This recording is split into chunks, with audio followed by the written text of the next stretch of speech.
Alors, par rapport à notre parcours, tout d'abord on est arrivé en Belgique à l'âge de 5 ans, 6 ans pour lui. Et voilà, on a directement été mis dans le sport grâce à notre père qui était à fond dans la lutte. Et voilà, moi c'était plus arts martiaux, mon frère c'est plus athlétisme. C'est ça, hein. Exactement. J'aime bien il courait super vite d'ailleurs. Très vite. Et voilà, mon père c'est vrai qu'il nous a toujours mis cette philosophie sportive, s'éloigner des mauvaises fréquentations, bien dormir. Donc voilà, après mon frère et moi, pour être honnête, on se sentait un peu trop maigre. Et voilà, on n'avait pas trop de confiance en nous par rapport à ça. Et donc voilà, à 18 ans, lui il en avait 19, on s'est dit il faut changer. Et on a commencé à faire des tractions au parc tout simplement, traction, pompage, dips, donc tout au poids du corps. Et voilà, je pense que ça a démarré de là. Ouais, c'est là que c'est parti. démarré de là. Et je pense qu'un mois après, quand on a vu les premiers résultats, on a vraiment compris premièrement que dans la vie, si tu voulais avoir quelque chose, il fallait travailler pour ça. Donc ça nous a vraiment forgé un mental encore plus fort que ce qu'on avait au début grâce à notre père. Et deuxièmement, on sentait en fait, quand on s'entraînait, on sentait que si on continuait dans ce sport, quelque chose de grand allait arriver. On a fait connaissance avec 4 autres personnes, 4 autres gars super motivés qui s'entraînaient très dur. Et on s'est dit, on partage les mêmes valeurs, il faut qu'on forme une équipe. On a créé les Wolves Bar. Et avec les Wolves Bar, on a fait énormément de représentations un peu partout dans le monde. Plein de shows télévisés comme Belgium's Got Talent, France Got Talent, Italie aussi. Vendredi tout est permis. Massimo Talento, Wolves Bar.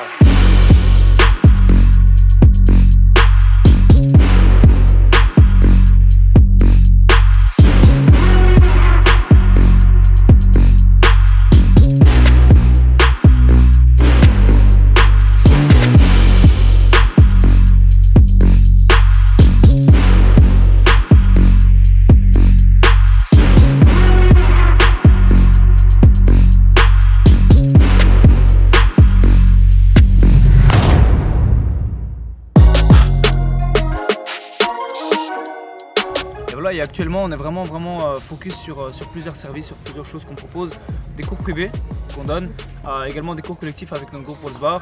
On fait également, comme on a dit, mon frère nous l'a dit, des représentations partout dans le monde pour les shows. Et récemment, on est rentré comme animateur TV à la RTBF. Tout ça est parti pour la petite anecdote du confinement. Donc voilà, c'est pas que... On va pas voir que le côté négatif de ce confinement. Ouais. En gros, on proposait des lives Instagram à nos followers, mon frère et moi, gratuitement. Et au bout d'un moment, une semaine après, il y a un producteur de la RTBF qui nous a dit écoutez les gars, j'aime votre vibe, j'aime le fait que vous fassiez ça à la maison, vous êtes deux frères, vous partagez ce côté de ce truc fraternel. Ça vous dit de faire votre propre émission de sport? Waouh, on a dit oui directement. Je pense qu'il y a quand même une leçon à retenir par rapport à ça. Quand tu fais quelque chose avec le cœur, gratuitement pour les gens, tu as toujours un truc positif qui te revient. Exactement. Tous les jours à 20h, on allait dans une salle de sport, on faisait des lives. On se fatiguait. Pour que les gens puissent s'entraîner à la maison sans matériel, vu que c'est le confinement. Vraiment, ça a duré, je crois, 3-4 semaines. On le faisait tous les jours sans repos. Des fois, je me disais comment il fait pour tenir. Bon, j'en ai marre, mais il me forçait à venir. Je dis ok, on y va. Et là, bam, par chance, t'as le producteur qui tombe sur le live et qui nous prend, quoi. Donc franchement, on est super reconnaissant et ça nous fait encore plus plaisir de faire bouger les gens depuis la télé. Mon frère et moi, on a été dans toutes les communes de leur proposer un projet afin de construire des parcs comme ça de street workout, des parcs où les gens peuvent venir s'entraîner au poids du corps, du matériel de qualité. Et je me rappelle que sur les 19 communes à Bruxelles, 18 m'ont refusé le projet et j'ai pas abandonné. Je me suis dit tu sais quoi, je vais quand même aller tester la 19e. J'ai pas abandonné, je suis parti à la 19e, j'ai frappé à la porte. Le mec il m'a dit j'adore ton projet, viens on le finance. Le premier parc à Gare du Nord a été financé et réalisé, et suite à ça directement il y a eu un boom médiatique et toutes les autres communes qui m'avaient refusé le parc, ils m'ont tous rappelé hey, tu te rappelles, t'es venu chez nous, ça dirait de faire des parcs. J'ai directement accepté et du coup suite à notre initiative on a quoi, 7000 parcs qu'on a créés. Ce qui est marrant c'est que avant ça, Bruxelles c'était une des villes où il y avait vraiment aucun parc de street workout. À fond.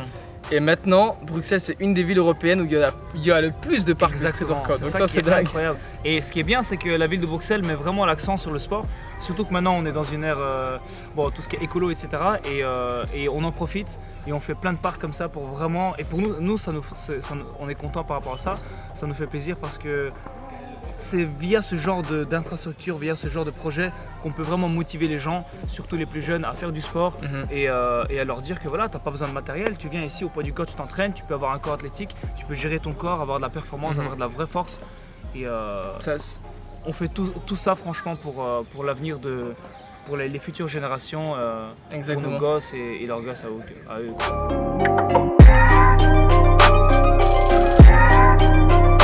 On a encore d'autres projets qui sont en cours parce qu'on va vraiment créer d'autres parcs comme ça, beaucoup plus grands, dans des endroits et des symboles à Bruxelles. Ça va vraiment être... Dans un futur proche, on aimerait vraiment développer ce sport un maximum, permettre à tous les jeunes de pouvoir pratiquer le sport, développer leur mental et également leur physique. Et pas juste à une échelle nationale, mais internationale et mondiale. On veut vraiment aussi être reconnu pour ça et mettre la barre très très haute.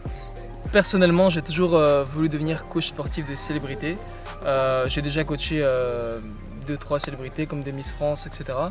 Mais vraiment en tête, j'ai comme objectif coach de star. Donc voilà, ça c'est un de mes rêves aussi. Ça, rêve, ouais. Et toi, c'est plutôt l'acting, je pense. Moi, c'est plutôt l'acting, exactement. Mais en fait, moi, il y a un rêve encore plus grand que l'acting, c'est vraiment être connu mondialement.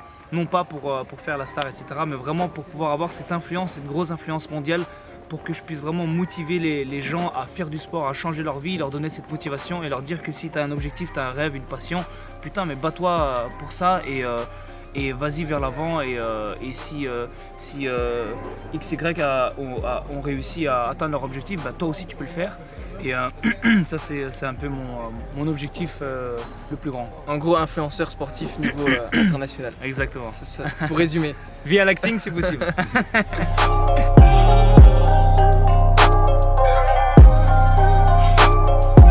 Ok les amis, 3 conseils pour réussir tout simplement. Numéro 1, ayez un objectif en tête. Exactement. Numéro 2, croyez en votre objectif. Ça c'est je pense le point le plus important. Et numéro 3, travaillez dur pour y arriver. Ciao ciao. Ciao ciao les gars.